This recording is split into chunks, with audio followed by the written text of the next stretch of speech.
exercised his demons against the criminal gangster cartel. The Ohio State University with plays like this. J.J. McCarthy, the true freshman, takes the snap, fakes the handoff. Everyone thinks he's going to run it, and he throws a dime down at the 50-yard line to Roman Wilson. And this is Jim Harbaugh and Josh Gaddis at their best right now, and this is what won the game for him. You bring the true freshman in. Ohio State thinks he's going to run it because that's usually what he does.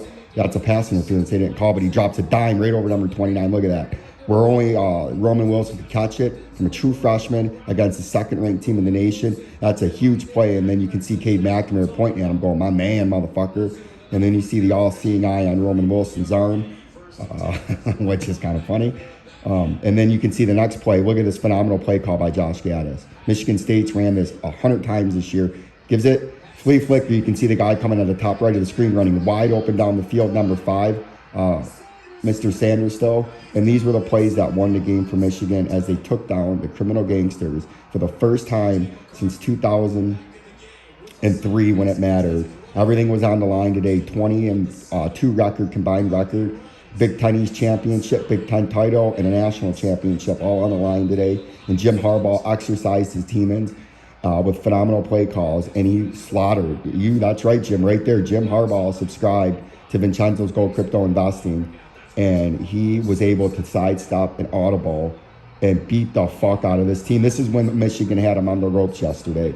We were inside the one going in for an easy touchdown again, and they tried to get us to get personal fouls and rip the helmet off, and it gave us 1st and goal because Michigan was disciplined and didn't fall into the trap by that guy because they knew they were on the ropes right now. They were in a slugfest, and they had no answers.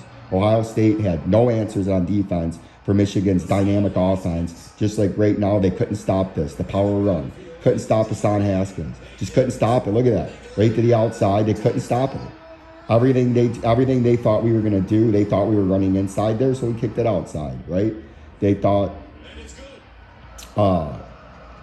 J.J. McCarthy was coming in to run it, so he threw a dime 50 yards down the field. What a beautiful game. You can see how scared they were. They couldn't even take a kickoff.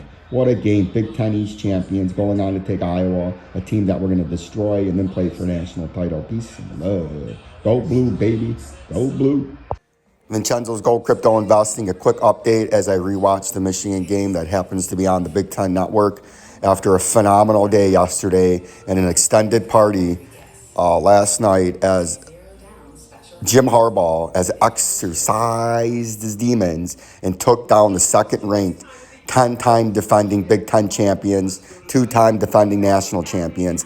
The Ohio State University came into Ann Arbor 10-1, ranked number 2 in the nation, with a chance to win the Big Ten East for the 8th time and a chance to play for their 3rd national title in the last 8 years, and the 5th ranked 10-1 Wolverines and Jim Harbaugh fleeced, heisted, and shysted with a phenomenal game plan. Mike McDonald, the new defensive coordinator, earned himself a raise after he shut down the most prolific offense in college football history, maybe, right? At least in Big Ten history, and they beat handily for the first time since 2003 in a game that mattered against the criminal gangster cartel, and they took them down to win the Big Ten East for the first time ever, and are going to the Big Ten title game in Indy to destroy an inferior Iowa Hawkeyes team with zero offense, good defense. But Michigan, that's a team that Michigan's bred and built to beat up on. A team like Iowa that runs the ball, plays decent defense, but has no offense. Michigan's going to eat them alive. That's what Michigan does, except Michigan's way better, right? And you can see the coins, Bitcoin's coming down a little bit. We just drew a little fancy topping pattern up here. And what I would look for in Bitcoin now, the next few days, as we're letting my voice rest, is trade something like that, right? If you're trying to get bullish in Bitcoin, you got to get over this 200-day moving average, right? Right there in green, and then try to back test this up here. But that seems like the least likely scenario. The most likely scenario, like we've been talking about, is Bitcoin comes down to 49,800 and change. XLM continues to be suppressed. We told you down here, once you go down from the first ring up here at 0.32, just like back there at 0.37, you drop down to the next ring. So we know an XLM, what we're watching for is when you do come down here on this blue ring, how do you interact with it? Do you bounce back up and then come and retest this old ring at the 200-day moving average, or are you going to fall through and come down to the ring underneath But all we know for sure is you're coming down to 30 cents, and then you got to watch out for that with XLM, right? The XRP continues to come down too. We told you to watch out the last time we talked down here, and you see we said it was going to come down to this ring, and it did. It just took a few days longer right there. And now what I would watch out for is it seems like you're being rejected by the 9-day moving average, and I would think you're going to trade back down here and then maybe try to bottom out. But I think you're ending up down there in XRP, so we're going to move that. This is about where we're going to end up at 0.871, right? And then if you're trying to get bullish, you got to get over that 9-day and then trade up near that 50-day moving average up there, right? That's how you would get bullish. Oops. That's how you get bullish. Come on. You would chop up over those moving averages, right, and get up there. So that's what we're watching for in the XRP. If we go to our phenomenal coin request that my subscribers donates to the channel, and then I do updates from every day. If I try to get every day, yesterday wasn't a great day because the foosball game. But you can see really in Raven Coin, my beautiful subscriber. And if you would like in-depth TA on technical trading charts, and yes, I do use my laptop, but I've been on the fly and traveling, so just using the phone right now. But you can see where we left off, and you pick the coin and you pick the donation to support the channel for what you feel is appropriate, like this subscriber has. And they donate weekly to the channel, and I do daily updates and trading alerts for their coin. And you can see we're still in the middle of where last time we looked at it, we broke down out of that major support. And I think you're coming down here.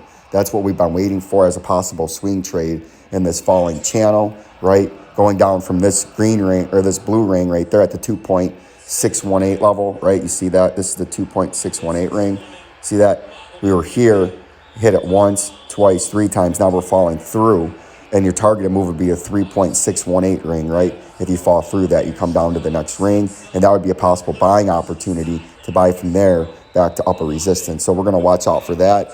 We're in the middle of no man's land right now. The next move is either going to be way down to that underneath ring, right, down there, or your next move is going to be coming in and back testing this ring above that you just broke out of at 0.01289 and then get rejected, right? So that's what we're going to watch out for in Raven Coin. And then in Elastos is the same thing. It came back up there like we were talking about, got rejected by the overhead